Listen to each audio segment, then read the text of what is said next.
the developed world is turning against immigration. I think they're turning against immigration for two main reasons. One, essentially, people's economic and wage capacities are being impacted by it. And two, that they don't like where it's leading their societies. So I want to start with the first one, which is that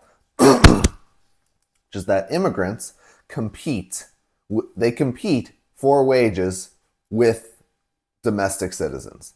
And that seems like a basic point, but it's not just a little bit of competition. It's not just like how your neighbor competes with you. Immigrants are usually coming from poor countries, countries where both the money they make here, they can send home, and that money goes a lot further, and they are used to a lower standard of living. And that's really important because when they come here, they are willing to endure, living 10 to an apartment or sharing a bathroom with 10 people and stuff like that and eating ramen noodles. And that's a hustling economy. That's a good attribute. It can be a good attribute, I should say. There's nothing wrong with wanting to work hard and wanting to make sacrifices for the future. But the problem is that conflicts very highly with how the developed world has raised its children.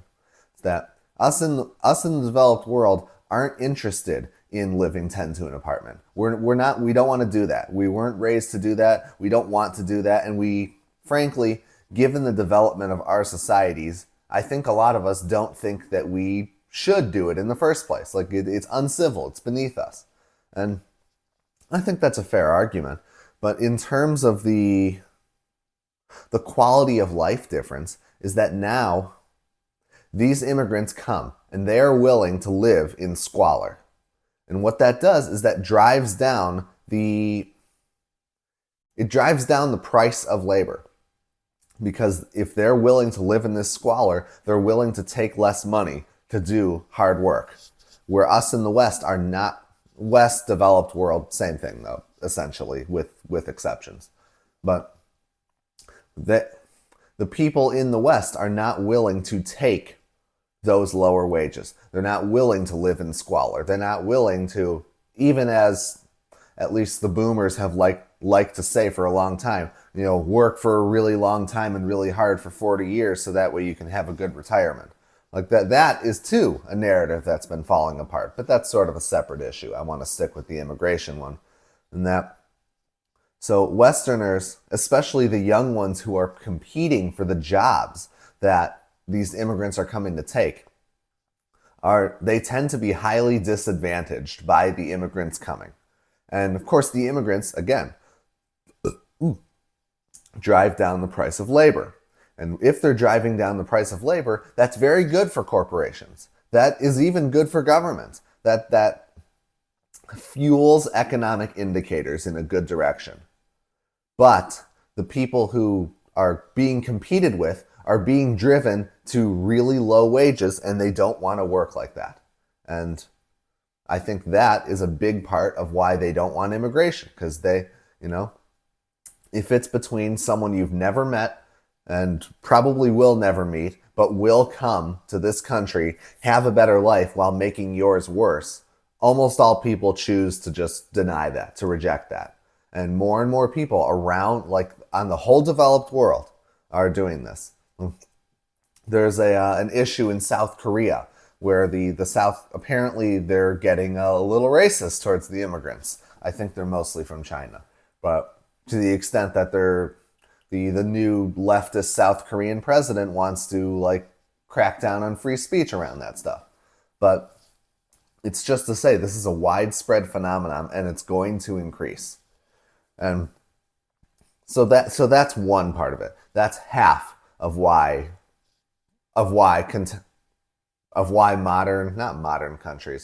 developed countries are starting to reject immigration. And the other one, which may actually be more important, is the cultural factor. It's the degradation of us as a nation. Is that I'm reminded of the movie Thor Ragnarok, where at the end where the Asgard is destroyed, one line is that Asgard is not a place, it's the people. That the point of that analogy is that we in this country, we in the Western world, I'm just going to keep saying that, in the Western world, our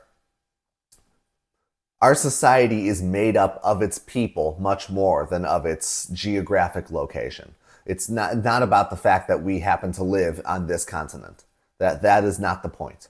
The point is that we as a people have a tradition, and that tradition, that those cultural norms were what built up our society, and it's what makes us proud of our society in the first place. And what immigrants do is they come in, and some of them, we give credit where it's due. Some of them do come in and adopt our cultural norms, and they really join the ranks, and everything's great. I mean, there's a little friction in the beginning, but like a lot of them are well accepted.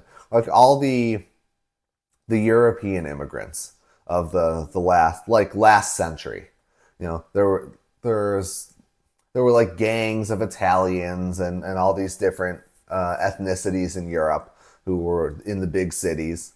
And, bad things happen for sure, and there was friction. But like now, nobody even differentiates between them anymore. Nobody thinks like, oh, those Irish need not apply. I believe that was the slogan back in the day. But it is to say that while some immigrants do come and eventually assimilate, they were a small amount of the people in the country, which is important because, you can have a few rowdy people.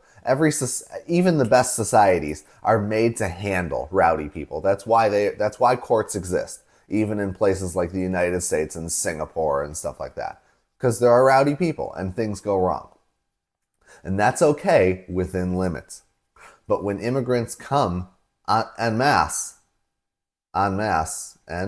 whatever, when they come in massive numbers, they are no longer a few rowdy people.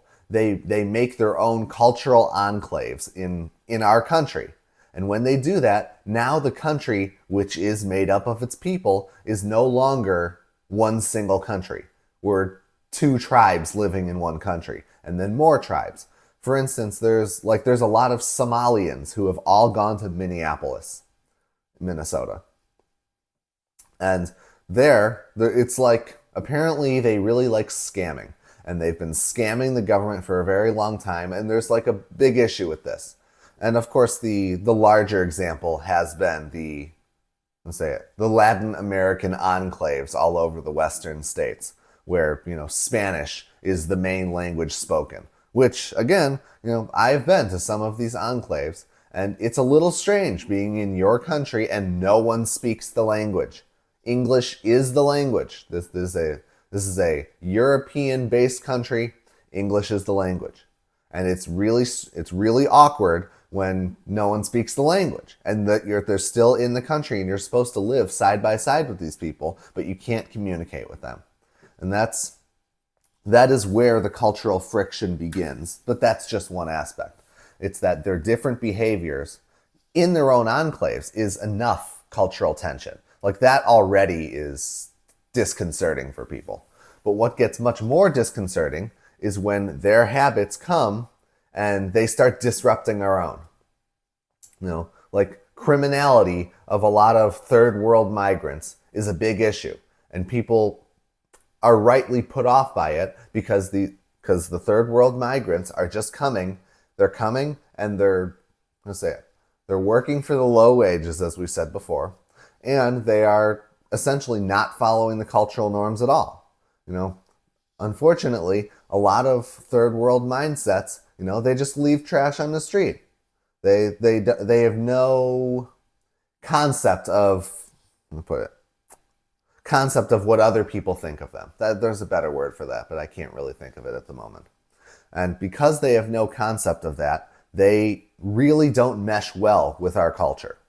And ordinarily, what would happen in kind of an anarchistic system is that, us as Westerners, would just make our own enclaves and ban them and not serve them. But the problem there is that the West also has developed ideals to such a degree that our government operates on luxury beliefs. And those luxury beliefs create things like anti-discrimination. So essentially, you are not free to associate with the people you want to associate with. You have to associate with everyone. So the people in the West are forced to associate with people who really don't give them consideration like they would want, like they would give others. Whoops. And they don't give others consideration. And they, essentially the West is just forced to be around people they don't want to be around. And the people they are around do not assimilate. And the more people that are brought in, the faster they're brought in, the less inclination they have to assimilate. If you're one migrant family in a neighborhood full of Americans, just to bring it home here, then you're much more likely to assimilate. You're much more likely for your kids to go to a school with Americans, and therefore you would assimilate into the culture. But when you start living in a neighborhood full of migrants, now you're not assimilating with anything. All of your neighbors are exactly the same as you. They're not the Americans that you're assimilating with. And if no one's assimilating with each other, sorry, I'm kind of losing my train of thought here. If no one's assimilating and we're not allowed to discriminate against them, to have our own people around us, then we're essentially just being forced to be around people we don't want to be around. And that's a really disconcerting situation for the West. And luckily, I would say there is a solution to both the economic and to a degree the cultural, but the cultural, on the cultural level, it really just has to be lowered. You can't have immigrants coming in and suddenly taking over cities. Like there being so many of them that, like for instance, Ilhan Omar, a Somalian, was elected in Minnesota to be one of the congresswomen. Like that's a really big shift. That's a really big shift in the country, and that really can only be stemmed by having less immigrants. But on the economic level, which I think is where people feel it more, where all these issues coalesce, the economic level I think can really be solved through a similar system to the United Arab Emirates.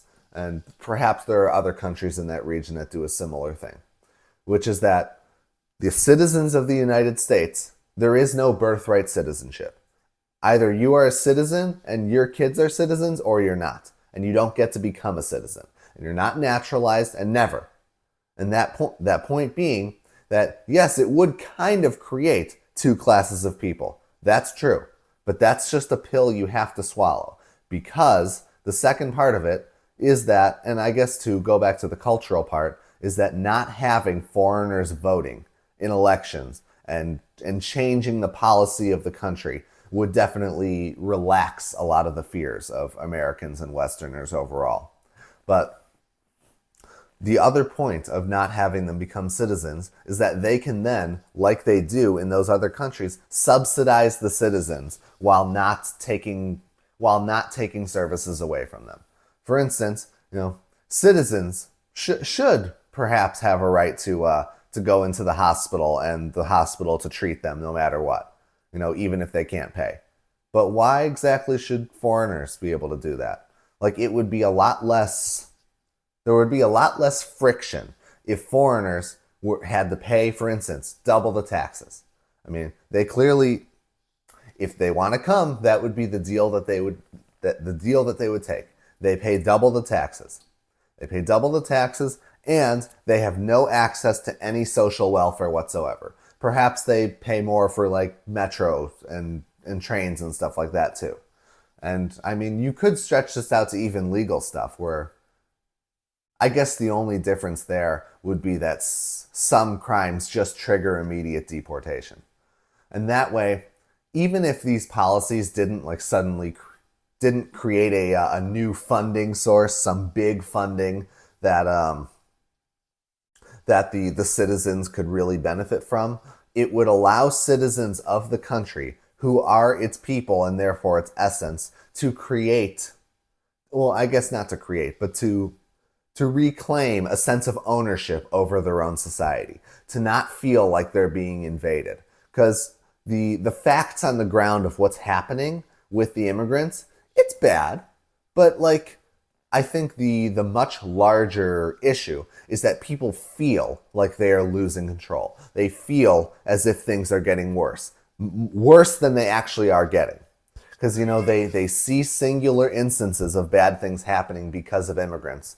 Like, I recall there were these two Indian truck drivers who just like rammed the whole family off the interstate, I think a few months ago. And in doing so, a lot of people were really mad that commercial driver's licenses were being given out to these immigrants with like little scrutiny about their driving ability. It's like, you just deport them. Because if these things were to happen, if the country were to have this position rather than being hostile, because right now a lot of the Western countries, and America and some of Western Europe is not like this right now, but other places, like, of course, the biggest one at the moment is Great Britain, where if they've essentially arresting people for making bad social media posts about not wanting immigrants to keep coming in. And these policies are rising, and they will continue to rise. But when they do, that makes people feel like they have even less ownership over their own country. They feel threatened because they feel like their own government is defending immigrants more than them. And that feeling, that pervasive feeling, will do far more damage to civility than the effects the immigrants are actually having overall. So even though it would be unfair, maybe you could claim it would be unfair to immigrants to treat them as second-class citizens and to not give them priority and to give citizens priority over them and to sometimes make an example of an immigrant who's going too far and just deport them the next day. While it would seem kind of unfair, society is not just about fairness. Society is about making sure that the society itself can last, that the ideals can actually be held up. Right now, they are falling. But with this solution, I think they could start rising. Because yes, even the young people, they may still feel like, and they may still experience their jobs being taken away to a degree by immigrants. But they wouldn't feel like their country is being taken away and their future is out of their hands because, 100,000 people from India just became citizens and now they're voting in the elections too. That is the larger threat to national unity that immigrants provide. And this is not an issue to just be ignored, or as the censorship advocates would advertise, to just, tell people to shut up about. This will not go away. And sooner or later, like, a lot of the rhetoric online is very anti-foreign country, it's very anti a lot of things. Like, people have really moved past the form of civility, like, oh, I don't like you. Like, a lot of the stuff on social media is like, I wish you were dead. Like, that's what's happening. And groups are attacking each other, and governments have a responsibility to stop that from happening, not by censoring, because that doesn't work, but by making policies that actually make their constituency happy, and not just their theoretical constituency of people around the world. Because those people around the world are not the ones who will decide the fate of your society. That will be the people within. And you don't need to be much of a student of history to realize that when people get discontent enough about the situation in their society, there will be blood. And bad things will happen. And given how many people are around right now and the means to do it, those things may be historical firsts in how bad they get. Because, like, if citizens decide that things need to change, there are so many immigrants, you're just going to kick them out peacefully, especially if you make them citizens. If you make them citizens, then now the enemy is citizens. So we come to this really big issue where there are now a lot of cultural enemies and a lot of hate towards them, and that leads to death and bloodshed. That's why I really hope that governments will, you know, start taking their own citizens more seriously, because there's a real push to not do so, and it will lead to a really bad place. But anyway, if you like this video, please comment, like, subscribe, all of the above. And if I'm totally wrong, please tell me that in the comments too. Anyway, see you next time.